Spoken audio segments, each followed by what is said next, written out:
You remember me, right?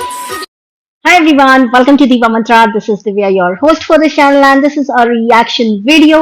Reaction video किसके बारे में होने वाला है मैं बताती हूँ. रिएक्शन वीडियो होने वाला है बीइंग अंशु के ऊपर, क्योंकि बीइंग अंशु के चैनल पर अभी एक रिसेंटली एक व्लॉग आया है जहाँ पे उसके मम्मी पापा, जो एक्चुअल में उसके बुआ और फूफा जी हैं, वो उससे मिलने दिवाली पर उसके गांव गए हैं. और काफी इमोशनल व्लॉग था जहाँ पे आपने देखा होगा कि उसकी जो मम्मी है, मतलब बुआ, जिनको वो माँ कहती है, रो रही थी, काफी रो रही थी. उनको अपने दोनों बेटों की याद आ रही थी, अपनी नातिनों नहीं पोतिनों की याद आ रही थी. पोती होती है ना, बेटों की बेटियां. तो पोती की याद आ रही थी और काफी दुखी हो रही थी, बोल रही थी कि सब खत्म हो गया और सब खराब हो गया.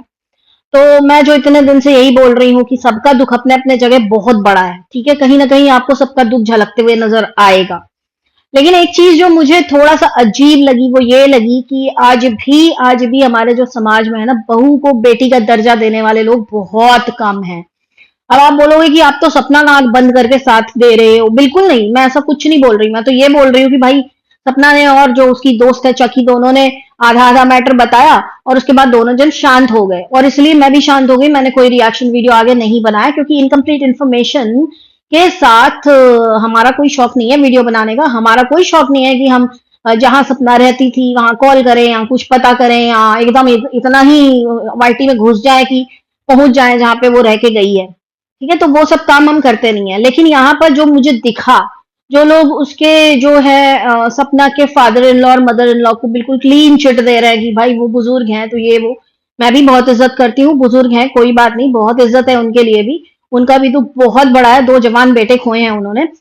लेकिन कहीं ना कहीं आपने एक चीज नोटिस की कि घर की जो बेटी होती है वो बेटी ही होती है, कभी बहू बेटी नहीं बन सकती. उन्होंने सपना का नाम भी नहीं लिया, उन्हें सपना की याद नहीं आई, उन्हें अपनी जो दोनों बच्चियां हैं उनकी याद आई. उन्होंने अंशु को गले लगाया, लेकिन सपना का जिक्र भी नहीं किया कहीं पर भी. अब आप मुझे एक चीज बताएं, मेरे पास बहुत सारे कमेंट आ रहे हैं कि आप गलत हैं, सपना को जज करने में आप इस बार गलत हैं, गलत हैं, गलत हैं. मैं बिल्कुल भी गलत नहीं हूँ, ये बात मुझे पता है. लेकिन अब मैं आप लोगों के सामने प्रूफ नहीं करूंगी कि मुझे क्यों पता है. लेकिन वो गलत नहीं है इस बार. उसकी भी एक लाइफ है. सिर्फ महज 24 साल की उम्र में अगर उसके साथ इतना कुछ हो गया, इसका मतलब ये नहीं कि वो जीना छोड़ दे या पूरी तरह से इनको अपना पूरा जीवन डेडिकेट कर दे. भाई कहीं ना कहीं वो भी तो कुछ करेगी जो उसको अच्छा लग रहा है, राइट. और काफी सारे लोगों का कहना है कि उसने रिकॉर्डिंग प्ले करके बहुत गलत काम किया, तो मुझे नहीं लगता कि अगेन रिकॉर्डिंग प्ले करके गलत काम किया. एक बार फिर से इस चीज को मैं डिस्कस करूंगी कि जिन लोगों का कहना है कि जो इंसान इस दुनिया में अपना जस्टिफिकेशन करने के लिए, अपना क्लैरिफिकेशन देने के लिए जिंदा नहीं है, उसकी रिकॉर्डिंग नहीं बजानी चाहिए थी उसको. लेकिन अगर आप लोगों को ध्यान हो, उस वक्त वो घर छोड़ रही थी, राइट. और उसको बताना था कि ये जो रिकॉर्डिंग है, जिस टाइम की वो रिकॉर्डिंग थी, 6 महीने की प्रेगनेंसी थी उसको. 6 महीने की प्रेगनेंसी में उसके साथ जब मारपीट हो रही थी, वो इन्हीं सास ससुर को आवाज दे रही थी. उसने साफ बोला था कि नीचे बैठ के सब सुन रहे थे लेकिन कोई मुझे बचाने नहीं आया. जब वो घर छोड़ रही थी तो उसने ये रिकॉर्डिंग सिर्फ इसलिए बजाई थी कि आप लोगों को ये ना लगे कि वो बहुत गलत कर रही है अपने सास ससुर के साथ, राइट. तो ये चीजें समझने वाली हैं. ये चीजें जब अपने ऊपर बीत जाती हैं तब इसका दर्द समझ में आता है. दूसरा कुछ भी बोले तो लगता है अरे यार ये तो गलत कर दिया, बहुत इजी हो जाता है हमारे लिए जज करना. तो एक ये चीज. बाकी हाँ, जो अंशु ने एक वीडियो डाला था जहां पे उसके बुआ और फूफा गए थे, वहां पे उन्हें अंशु की दवाइयां भी लेकर गए थे, उसका ख्याल भी रख रहे थे बराबर. लेकिन कहीं पे भी सपना का जिक्र ना होने से मुझे ऐसा लगा कि इनके लिए सपना सिर्फ एक जरिया थी कि इनके बेटों का घर बसे. ठीक है, एक बार नहीं तो इन्होंने दूसरी बार शादी कराई, बहुत अच्छा किया, बहुत उपकार का काम किया आपने कि उसको अपने घर पे रखा दोबारा. एंड लेकिन फिर भी वो भी चीज खराब हो गई. एंड उसके बाद इन्हें लगा कि अभी किसी काम की नहीं है हमारे, अभी जा रही है तो उसको जाने दो, इसको कुछ देने की भी जरूरत नहीं है और इसको कभी याद करने की भी जरूरत नहीं है. बट हाँ, जो बच्चे हैं, जो उनके बच्चों के बच्चे हैं, ऑब्वियसली वो तो याद आएंगे दादा दादी को. और वो चीज मुझे थोड़ा सा आखिरी मुझे अच्छी नहीं लगी. बाकी अंशु का ब्लॉग बहुत अच्छा था. ऑगी को देख के बहुत खुशी होती है, लेकिन वो छोटा सा बच्चे जैसा जब यहाँ वहां खेलता है तो ऐसे लगता है उसकी भी क्या जिंदगी है, उसके भी जिंदगी से एक एक करके सब जा रहे हैं, उसको समझ में भी नहीं आ रहा है.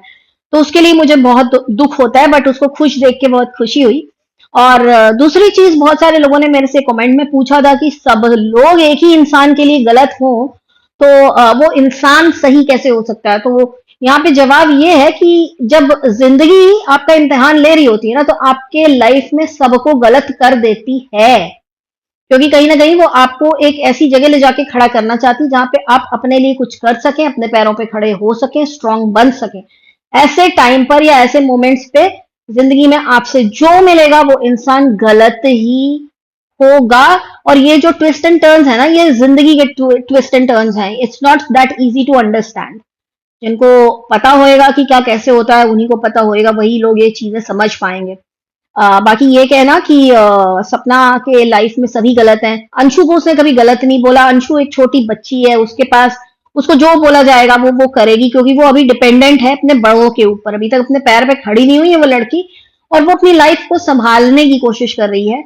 एंड जो भी उसका और सपना का हुआ है वो ऑन सोशल मीडिया हुआ है। बिहाइंड द कैमरा क्या हुआ है ना, वो अंशु लेकर आई है कैमरा पे, ना वो सपना लेकर आई है कैमरा पे। तो हम ये नहीं कह सकते कि इनके बीच में घमासान लड़ाई हो गई। वो अभी भी बात करते हैं एक दूसरे से, ठीक है, वो अभी भी बात करते हैं। हाँ, चीजें खराब हुई जब ये लोग अलग हुए तब।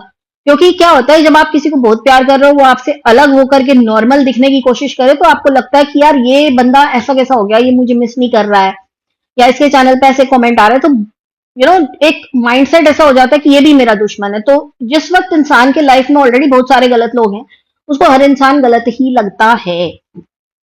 इसके अलावा यही था मेरा आज का रिएक्शन। इसको मैं बहुत लंबा नहीं खींचने वाली हूँ, क्योंकि आज आएगा अभी मेरा दूसरा रिएक्शन, जो होने वाला है दीपिका इब्राहिम के ऊपर, जिन्होंने दिवाली दिवाली हैप्पी दिवाली किया है, लेकिन कहीं पे भी दिवाली का एक दिया भी नहीं जला है। तो उस चीज से है मुझे थोड़ा सा प्रॉब्लम कि ये आडंबर, ये नौटंकियां बंद करें वो। तो मेरे नेक्स्ट वीडियो का वेट करेगा। ये वीडियो इतना ही, बहुत ही जल्दी मिलती हूँ आपसे नेक्स्ट वीडियो के साथ। अभी इस वीडियो को बंद करके तुरंत उसे भी रिकॉर्ड करने वाली हूँ।